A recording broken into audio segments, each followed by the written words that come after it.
Hey React learners, welcome back to Web Dev in 10. Today we'll be diving into a super useful hook that will make your React app even more connected and organized. The React hook of the day is the UseContext hook.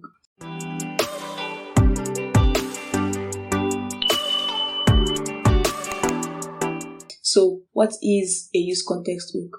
A UseContext hook is a feature in React that allows components to subscribe to the React context. What do we mean by the React context? The React context provides a way to share values or data between functional components without needing to pass props through each level of the component tree.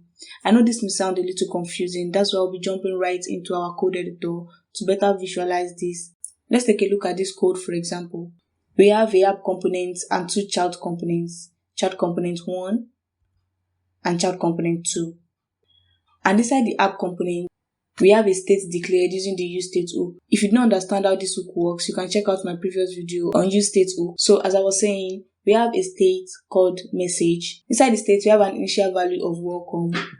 And the state is being passed as a prop into the child component 1 and also passed as a prop again inside child component 2. So that child component 2 can have access to the message and display it. The React context was introduced to solve this problem. It allows all components connected to it to have access to the data without needing to pass down the data as a prop. So how do we do this? We can create a React context using this syntax. Let's go inside our app component and right here we can say const app context equals create context. We have to import the create context from React, so we can go right next to the useState and import create context. So now that we have our context created, let's log it to the console and see what it actually returns.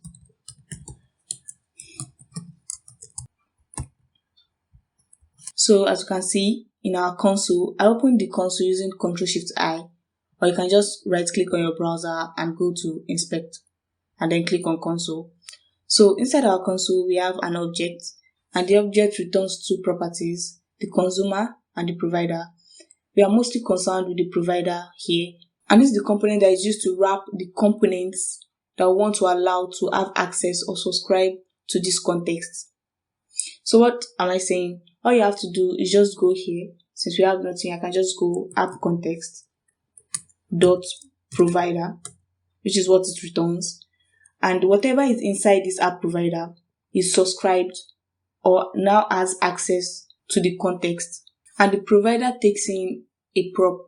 This prop is called value. And this contains the values you want those components to have access to. For example, here now, what we want to have access to is the message. So you have to do is pass in message. But if you have more than one value you want to pass into the provider, which is usually like that most of the time, you just have to put this inside an object. Let's save this. For now, it's only the child component 1 that has access to this message. So I can just remove this prop and also remove it here. We currently have an error because the message is undefined. So how do we have access to these values that has been passed into the provider? It's very easy. All you have to do is just do const, let's say values equals useContext. This is where the useContext comes into play.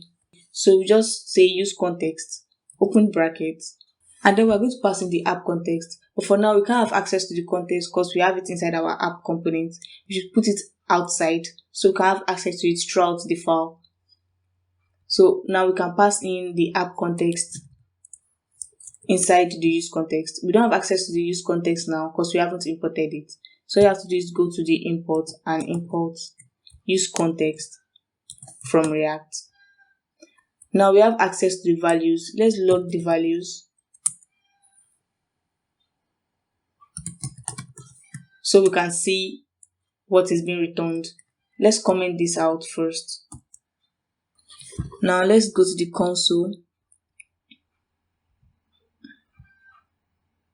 Down here. And this is the values. So the value is an object containing the message welcome. All I have to do is just destructure this from here and get the message.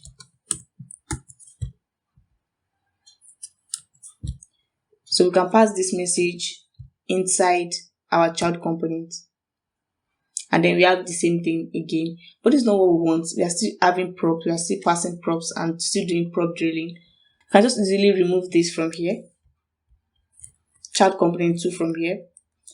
And do the exact same thing we did here in child component 2. Remove the message. And that will be const message is equal to useContext. And then we'll pass in the app context. And now we have access to the message as well. Actually, we don't have access to the messages yet. We have not subscribed to the app provider. So all I have to do is just go down here and add child component 2. And now we have access to it and everything is going well. So now as you can see, you can just easily get the message or whatever data you want to pass anyway, as long as the component is subscribed or wrapped by the app context provider. Instead of having to do prop drilling, that you can pass the prop into 5 components before you can reach the target component. So one more thing I wanted to say is that it is common convention to have app as a capital letter, to start with a capital letter. I'm sure you must be wondering why I do not just say app context. It's still the same thing, but just for everybody to understand and the normal practice by all developers, we have the context as a capital letter. There's one more thing I want to show you so you can see when the component is subscribed, when the components are subscribed to a particular context. You can check, go here and go to our components. Let me increase this so you can see it. So right here we have our app, which is our app component, and inside it we have our app.provider, which is our app context provider. We have child component 1 and child component 2 subscribed to it. So these are the ones that have access to it. But if I should remove child component 2, let's say I put it, let me put an empty fragment here. Let's say I put it outside the app context provider.